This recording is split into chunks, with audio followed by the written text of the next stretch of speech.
ഒരു കാര്യം മാത്രം മണിച്ചേട്ടൻ മറച്ചു വെച്ചിട്ടുണ്ട്, കാര്യം ഈ കുക്കിങ്ങിൻ്റെ കാര്യം അല്ലേ. കുക്കിങ്ങിൽ ഏറ്റവും ബെസ്റ്റാണ് മണിച്ചേട്ടൻ്റെ പാചകം എന്ന് പറയുന്നത്. ഞങ്ങളൊക്കെ അനുഭവിച്ച് അറിഞ്ഞ ആൾക്കാരാണ്. ഒരു ഷോയിൽ നമ്മൾ ഭക്ഷണം പാകം ചെയ്ത് കാണിച്ചു കൊടുത്തു. അതെ, ചിക്കൻ കറി ഒക്കെ വെക്കുന്ന കാണിച്ചു കൊടുത്തു. അല്ല, അത് കൂടാതെ ഞാൻ പറഞ്ഞൊരു രഹസ്യമുണ്ട്, കാര്യം അതിനകത്ത് പ്രത്യേകമായ സലാഡുകളൊക്കെ ഉണ്ടാവും. അതെ, സലാഡിന്റെ കഥ പറഞ്ഞപ്പോൾ അതെനിക്ക് മനസ്സിലായി. പ്രചോദനം ഓർത്തെടുത്ത് പറയാം. എൻ്റെ വീട്ടില് കുറേ വർഷങ്ങൾക്ക് മുമ്പ്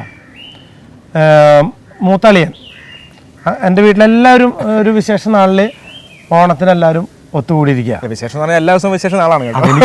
എനിക്ക് പ്രത്യേകിച്ച് എനിക്ക് കലണ്ടറിലെല്ലാം ചുവപ്പക്ഷം കാണുന്നൊക്കെ എൻ്റെ വിശേഷ നാളുകളാണ്.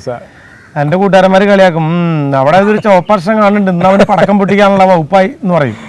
അപ്പം ഞാൻ എൻ്റെ വീട്ടിലെല്ലാവരും ഓണത്തിനിരിക്കുമ്പോൾ അപ്പോൾ ഒരു സലാഡ് ഉണ്ടാക്കാന്ന് വിചാരിച്ചു. ഞാൻ സലാഡ് എന്ന് പറഞ്ഞു കഴിഞ്ഞാൽ സവോളയും ഒക്കെ അരിഞ്ഞിട്ട് തൈര് പിന്നെ പച്ചമുളകും ഇഞ്ചിയൊക്കെ തിരുമ്പിയിട്ട് ഉണ്ടാക്കുന്ന സലാഡ്.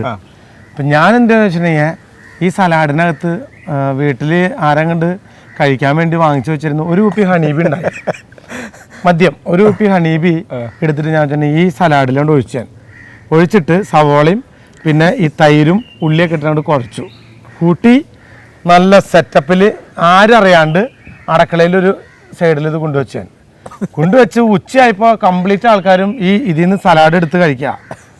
അപ്പോൾ എൻ്റെ മൂത്ത അളിയൻ പറഞ്ഞു, മൂത്ത അളിയന് സലാഡ് വല്ലാണ്ട് അങ്ങോട്ട് ഇഷ്ടമായി. അതിനകത്ത് ഒരു കുപ്പി മദ്യം ഒഴിച്ചേക്കണ കാര്യം ആർക്കും അറിയില്ല.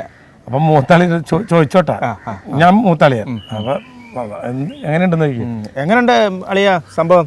എന്താ അല്ല, നമ്മുടെ സലാഡ് എങ്ങനെ? സലാഡ് നന്നായിട്ടുണ്ട്. നന്നായി അല്ലേ? സലാഡ് മതി. അല്ല ഇനിയിപ്പോ വരുന്നവർക്കൊക്കെ നമുക്ക് ഈ സലാഡ് കറി സലാഡ് മതി അല്ലേ? ഇനിയിപ്പോ അതല്ല പ്രശ്നം. ഇപ്പൊ ഇനി അടുത്ത 28-ാം തീയതി 28-ാം തീയതി സലാഡ് മതി. അപ്പൊ വിഷുവിന് സലാഡ് മതി. അപ്പൊ ഓണത്തിന് സലാഡ് മതി. സലാഡ് നന്നായിട്ടുണ്ട് കേട്ടോ. സലാഡിൽ ഒഴിച്ചു വെച്ചേക്കണ വിവരം ആർക്കറിയില്ല. ഞാൻ നോക്കിയപ്പോ ഇതേ സലാഡ് കഴിച്ചിട്ട് എൻ്റെ അമ്മ കട്ടലപ്പടി താണ്ടിട്ട് ചെമ്മീനിൽ ശീല കിടക്കണ സലാഡ് മതി. അപ്പൊ ഈ സലാഡ് വരത്തി വെച്ച പിന്നെ ചേച്ചിമാരൊക്കെ ഇങ്ങനെ കിടക്കണ്ട. ഈ സലാഡിന് എന്താണെന്ന് അറിയില്ല, ഒരു കറക്കുണ്ടല്ലോ സലാഡിന്. അപ്പോഴും അളിയൻ പറയും സലാഡ് മതി. സലാഡിന് ഒരു അംഗണ്ടായത്. പക്ഷെ അത് എന്താ പറയാ, ശരിക്കും നമുക്ക് ഒരു രസം തോന്നിയതാണ്. ചെയ്തത് കുറച്ച് അക്രമമാണ് എന്ന് വിചാരിച്ചിട്ട് ഇത് ഈ പറഞ്ഞ സലാഡ് നിങ്ങൾ ആരും വീട്ടിൽ ഉണ്ടാക്കരുത്. ഉണ്ടാക്കിയാൽ സലാഡ് മതിയാവും.